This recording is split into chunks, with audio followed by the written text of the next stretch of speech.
কোনো ব্যক্তি দাড়ি রাখে, ওই ব্যক্তির স্ত্রী তা পছন্দ করে না, এই ক্ষেত্রে ওই ব্যক্তির কি করণীয় আছে? প্রশ্নের উত্তর দিচ্ছেন মুফতি শাইখ আহমদুল্লাহ হুজুর। যাদের দাড়ি রাখলে তাদের বউ অপছন্দ করে, তারা বউকে জিজ্ঞাসা করবেন, আমি দাড়ি রাখলে তোমার আসলে অসুবিধাটা কি? তখন স্ত্রী বলবে, তোমার দাড়ি রাখা দাড়ি চাল অবস্থা দেখলে তোমার চাচার মতো লাগে, আমার ভাল লাগে না। এটা তো বলবে যে তোমার মুখে দাড়ি থাকলে আমার কাছে ভাল লাগে না, হুজুর হুজুর লাগে, চাচা চাচা লাগে।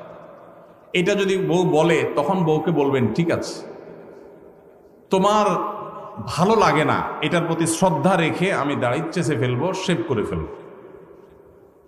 তবে সেই সাথে আমারও একটা কথা আছে, তোমার মাথার এই যে এত লম্বা লম্বা চুল আমার একদম ভালো লাগে না। আমার মন চায় তুমি এগুলো সব চেয়েছে একদম ফুল গোলালের মতো হয়ে যাও, আমার এটা খুব ভালো লাগে। আপনি যখন এটা বলবেন, আপনার স্ত্রী যিনি দাড়ি পছন্দ করছেন না, তিনি তখন আপনাকে যেটা রিপ্লাই দিবে সেটা হলো, তিনি বলবেন, তোমার আসলে ডাক্তার দেখানো উচিত, তোমার মাথার সমস্যা হয়ে গেছে। মেয়েদের মাথার চুল আবার কেউ অপছন্দ করে? তখন আপনি বলবেন, এই কথাটাই আমি বলতে চাইছিলাম আগে।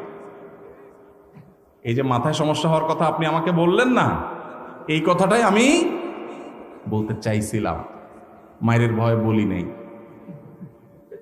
আল্লাহ তাআলা দাঁড়িয়ে আমার মুখে গজাইছেন, আপনার মুখে তো গজার নাই। আপনি মেয়ে মানুষ, আপনার মুখে তো গজায় নাই। নখ আমারটাও বড় হয়, আপনারটাও বড় হয়। শরীরের অন্য সমস্ত অঙ্গ প্রত্যঙ্গ বর্ধনশীল যেগুলো সব আপনারও বাড়ে, আমারও বাড়ে। শুধু দাড়িটা আপনার মুখে গজাই না, আর আমার মুখে গজায় এবং বাড়ে। মোচটা গজায়, যেন মোচ ছোট ছোট রাখতে বলছে ইসলাম। তাহলে আল্লাহ তাআলা আপনাকে একটা জিনিস দেয় নাই, আমাকে একটা জিনিস দিছে, তাহলে বোঝা গেছে এটা পুরুষত্বের মার্কা, এটা পুরুষত্বের মার্কা। এখন যে ভাইদের মুখে দাড়ি নাই, আপনারা রাগ করেন না, আপনাদেরকে কষ্ট দেওয়ার জন্য বলছি না। আমি শুধু এটুকু বলছি যে দাড়ি এটা পুরুষত্বের আলামত। দাড়ি এটা কিসের আলামত? পুরুষত্বের আলামত। কারণ আল্লাহ তাআলা নারীকে দাড়ি দিছেন, পুরা বডির মধ্যে দেখবেন এই একটা জিনিসই মহিলাদের নাই, আপনার আছে, দাড়ি আর মোচ। দাড়ি আর গোপ ছাড়া সবকিছুই তাদেরও আছে, আমাদেরও আছে। কিন্তু এই জিনিসটা আল্লাহ তাআলা আমাদেরকে দিয়েছে, তাহলে এটা আমাদের একটা মার্কা। এখন এই মার্কা যদি কেউ পরিবর্তন করে ফেলতে বলে, এটা তো মানা যায়। এটা কি মানা যায়?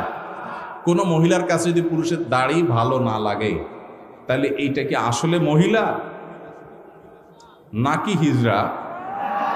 এইটা নিয়ে প্রশ্ন তোলার সুযোগ আছে, এটা নিয়ে প্রশ্ন তোলার সুযোগ আছে। কারণ মহিলা হইলে তো বিপরীত লিঙ্গের প্রতি টান থাকার কথা, মহিলা হইলে তো পুরুষের মুখে দাড়ি দেখে তার ভালো লাগার